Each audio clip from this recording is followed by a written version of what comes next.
What's going on, YouTube fam? It's Ron here with your $2,000 fourth stimulus check update and recurring stimulus check update, plus Schumer demanding the Senate to get the $1.2 trillion and $6 trillion stimulus packages done, the growing demand for the fourth stimulus check. President Biden announces $600 stimulus checks will start arriving this month. And lastly, all the stimulus that's coming your way. We're talking SSI, child tax credits, earned income tax credits, even the latest news on the unemployment lawsuits. It's all right here, guys, so definitely stay right there. Stay tuned for all of it. But first, I just want to say welcome back to all my subscribers. I really appreciate you guys. And for those who are brand new to the channel, my name is Ron. We cover all things personal finance, cryptocurrencies, stock market updates, and of course, stimulus check updates and stimulus package updates. So if you haven't already, be sure to hit the subscribe button and tap the notification bell so that you are notified as soon as I release new videos and content. And I just want to thank you guys so much for always liking my videos. I put a lot of effort into each and every one of these videos. So I just want to thank you guys in advance for all that you've done. Just thank you guys so much for liking my videos. So let me go ahead and jump right into this. Central banks cannot get enough stimulus. That's what the headline news said. It says here that both the European Central Bank and the US Federal Reserve are saying that they won't react to inflation of more than 2% by immediately hiking interest rates. And that means more stimulus for longer as the global economy recovers from the pandemic. This reminds me of President Biden saying that the weak jobs report from last April makes clear the need for more stimulus. I hope you guys remember that one. So what exactly are we waiting for? Well, apparently not much, as Senate Majority Leader Chuck Schumer as well as House Speaker Nancy Pelosi have both set earlier deadlines for their $1.2 trillion bipartisan infrastructure packages, as well as the $6 trillion Democrat-only stimulus package. A White House official confirmed that they would be doing this as early as the week of July 19th, so that's like next week, guys. Now, according to them, as Leader Schumer has said, he wants to move on both the bipartisan plan and the budget resolution during the upcoming July-August Senate session. Our understanding is that the process could begin as early as the week of July 19th, given that committees are still finalizing legislative text for both the budget resolution and the bipartisan bill. The official word from Pelosi: we'll see their Senate number, we'll see ours, and we'll make a decision based on timetable. So you see, they're really prioritizing this timeline for the packages, and they're really making doubly sure that they can actually get things passed. Now, as President Biden said, we're not gonna have 40 weeks of this infrastructure. Senate Majority Leader Chuck Schumer said that the Senate may work into August to pass both the $1.2 trillion bipartisan infrastructure plan and the budget resolution for the $6 trillion reconciliation bill. Now, in his Dear Colleague letter, Schumer actually said, please be advised that the time is of the essence and we have a lot of work to do. Senators should be prepared for the possibility of working long nights, weekends, and remaining in Washington into the previously scheduled August state work period.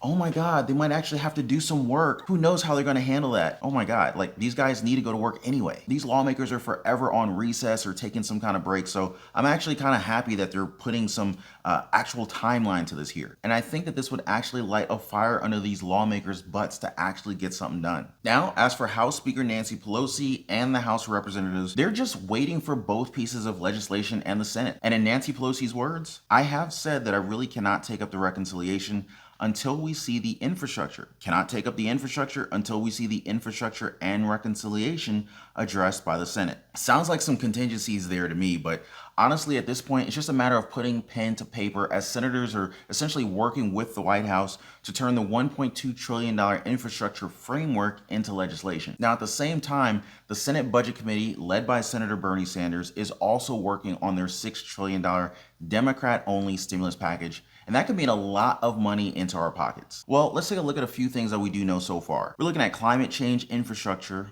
permanent $300 monthly child tax credit payments, expanded Medicare dental hearing aids and eyeglasses, universal pre-K, affordable housing, affordable higher education, paid family and medical leave, child care. The $250 to $300 monthly child tax credit alone is enough to bring up hopes for recurring stimulus checks. And you know what that sounds like, right? The beginning of recurring stimulus. Because think about it, once they have such a large system in place, it's just a matter of changing it up just a little bit to implement it for recurring stimulus checks. Guaranteed income pioneer and former Stockton mayor Michael Tubbs, he even said, absolutely, that is a big deal. It's a guaranteed income for families with children.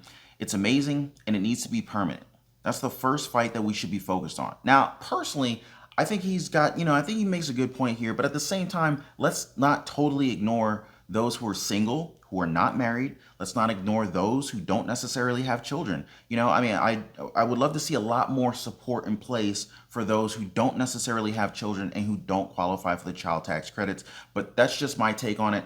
Drop me a comment down below if you guys feel me on where I'm coming from on that one. Now, it's not just me getting all excited for these stimulus packages. 11 Republican senators have recently supported the bipartisan plan, enough for it to pass if all Democrats get on board. Plus, 24 businesses and labor groups back the infrastructure proposal. The organizations, including the Chamber of Commerce as well as AFL-CIO, said that they urge Congress to turn this framework into legislation that will be signed into law, and adding that they are committed to helping see this cross the finish line. Even the European central banks and the US Federal Reserve are saying that they won't react to inflation by more than 2% by immediately hiking interest rates. And so that means even more stimulus for longer periods of time as the global economy recovers from the pandemic. And like President Biden said, we're not going to have another 40 weeks of this infrastructure. And that's why I really recommend that you subscribe to the channel and hitting the notification bell. That way you won't miss out on it when I eventually drop the details of the stimulus packages that will be announcing whether or not they will be including a fourth stimulus check along with it. Now, according to NBC News, President Joe Biden highlighted that many parents will begin getting checks in the mail this month under the new child tax credit, as he seized on a strong jobs report to argue his economic policies are working. As part of the $1.9 trillion American Rescue Plan approved in March, the federal government will start sending out monthly checks to parents who qualify for the annual credit of $3,600 per child under the age of 6 years old, and $3,000 for those who are between the age of 6 years old and 17. President Biden said that a middle-class family with 2 young children can expect a monthly check of $600 for the next 12 months. The payments were part of a broader case Biden made Friday to argue that his economic policies are working. Republicans have criticized the direct stimulus elements of his plan, saying that the expanded unemployment benefits were keeping workers on the sidelines and that the influx of cash into the economy would lead to higher inflation. Now, according to President Biden, he said, none of this happened by accident. We're proving to the naysayers and the doubters that they were wrong. The U.S. economy gained 850 jobs in June, and the unemployment rate rose to 5.9% from 5.8% as more Americans entered the job market looking for work. Economists had expected gains of roughly 700,000 jobs. The biggest gains were in the leisure and hospitality industry, as more widespread vaccinations have led Americans to increase activities like air travel, staying in hotels, and eating in restaurants. Now, according to President Biden, this is historic progress, pulling our economy out of the worst crisis in 100 years, driven in part by our dramatic progress in vaccinating our nation and beating back the pandemic, as well as other elements in the American Rescue Plan. Despite the gains, economists and policymakers warn that there are still warning signs for the economy ahead and a long path ahead toward getting back to pre-pandemic employment levels. Employers have been struggling to find workers, and there is a range of possible explanations about the ongoing labor shortages, from expanded unemployment benefits to concerns about the threat of the virus and a lack of childcare. Now, while we're waiting on that, there's still plenty more stimulus to look forward to here and now. Now, of course, you've heard of the child tax credits, which will provide $3,600 for each child under 6, $3,000 for children between the ages of 6 and 17 years old. With the monthly payouts, a family of 4 with 2 children under 6 will receive $3,600 through December. Then there's the even bigger child and dependent tax care credit of up to $8,000 per child. Now, this is a really big deal for families where the parents have to work and get childcare. The American Rescue Plan changed the credit in several ways, expanding the credit to $8,000 per child, up from $3,000 previously, and up to a maximum of $16,000 per family, boosting the maximum amount of child care expenses you can claim to up to 50% of qualified expenses from 35%. So for example, if your daycare costs $16,000 a year, then you can claim up to $8,000 of that through this tax care credit, making the CDC fully refundable, which means that taxpayers who don't owe income tax will receive their tax credit as a refund check. So this is yet another stimulus check. Now, for single taxpayers, there's the earned income tax credit of up to $6,700 to get excited about. The American Rescue Plan expanded the size of the credit and changed some of the guidelines, which means that more people will qualify for the tax credit this year. Single taxpayers without children can receive $1,502 in 2021 instead of about $500 previously. Low or moderate income families with 3 or more kids will receive the biggest EITC at more than $6,700 per household. The stimulus bill also expanded the age eligibility for 2021 with the minimum age reduced from 25 years old to 19, while former foster children and homeless youth can claim the credit if they are 18 years old instead of 25 years old. Now, if you're on Social Security, don't worry, I'm not forgetting about you guys. In fact, the biggest news for you guys is yet to come. In fact, President Joe Biden fired Social Security Commissioner Andrew Saul and his top deputy on Friday afternoon. Now, if you guys remember, it was under Saul's watch that the SSI dropped the ball and made a whole lot of people who are on Social Security wait tons more time, like weeks, if not months, for their stimulus checks compared to everyone else who had been receiving their stimulus checks essentially once the approval was made. Seemingly, everyone else was receiving their third stimulus checks of $1,400, but Social Security, those who are on VA, they had to wait. And just to give you guys a little bit of background on that, Saul is a former GOP donor that served on the board of a conservative think tank that advocated for cuts to the Social Security benefits. Just to give you an idea of where he stood. Now let me repeat that. He gave money to a group of people that supported SSI cuts. I mean, we already went over the stats on how much people who are on SSI and Social Security are receiving. Do you really think that they need their benefits cut? And so that's why Democrats and other advocates are happy to see that guy go. Senator Sherrod Brown of Ohio said, "Social Security is the bedrock of our middle class that Americans earn and count on.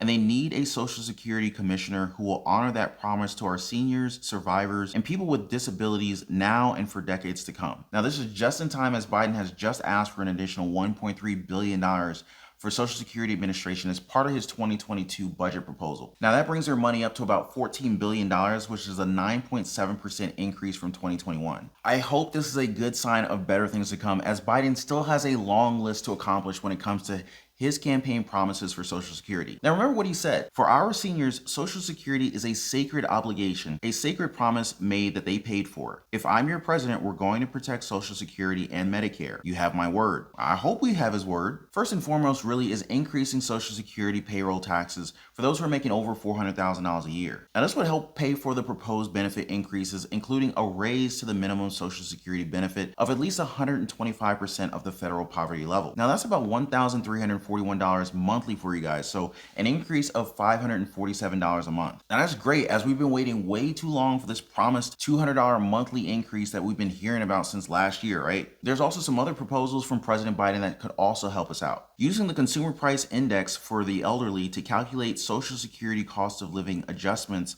to better reflect the rising expenses that seniors face.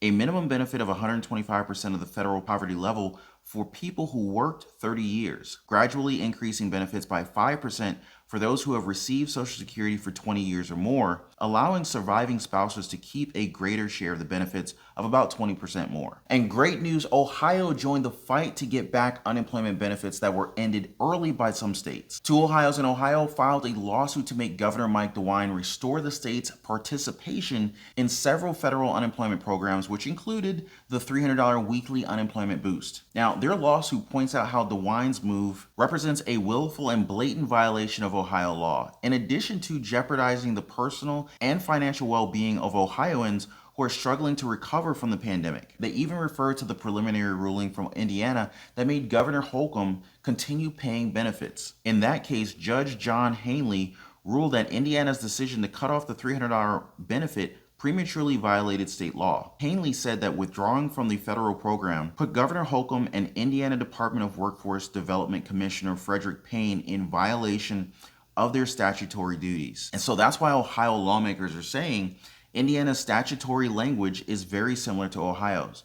We believe we are right on the law and absolutely right as it relates to public policy. Together with Indiana and Ohio in this fight are Maryland and Texas. The Maryland hearing's been delayed, but they're still mandated by the state to continue to pay the money until the hearing is done. In Texas, more than 30,000 workers are suing Governor Greg Abbott for overstepping his authority for curtailing the benefits. So I hope you guys are excited as I am about all these different stimulus programs, and I'll definitely keep you guys posted on all the stimulus updates, timelines, and developments as they happen. listen. And trust me, it pays to be first to know, as a lot of these programs, they're first come, first serve. So, make sure you're subscribed to the channel, make sure your notification bell's turned on so you have the best shot of getting the stimulus and all these different programs that I'm sharing with you guys on a regular basis. Also, don't forget to check out my videos on investing in the stock market and learning how to generate passive income for yourselves. I really hope that you guys enjoyed this video, but that's all for this $2,000 fourth stimulus check update and recurring stimulus check update, plus Schumer declaring overtime for Senate to get the $1.2 trillion deal, as well as the $6 trillion stimulus package is done. We covered the growing demand for the fourth stimulus check, and lastly, all the stimulus that could be coming your way. Covered SSI, Social Security benefits, earned income tax credit, and even the latest news on the unemployment lawsuits. So as always, you guys, I just want to thank you guys for always liking my videos. Make sure you're subscribed to the channel with the notification bell turned on, and I will see you guys on the next one. Take care and be safe.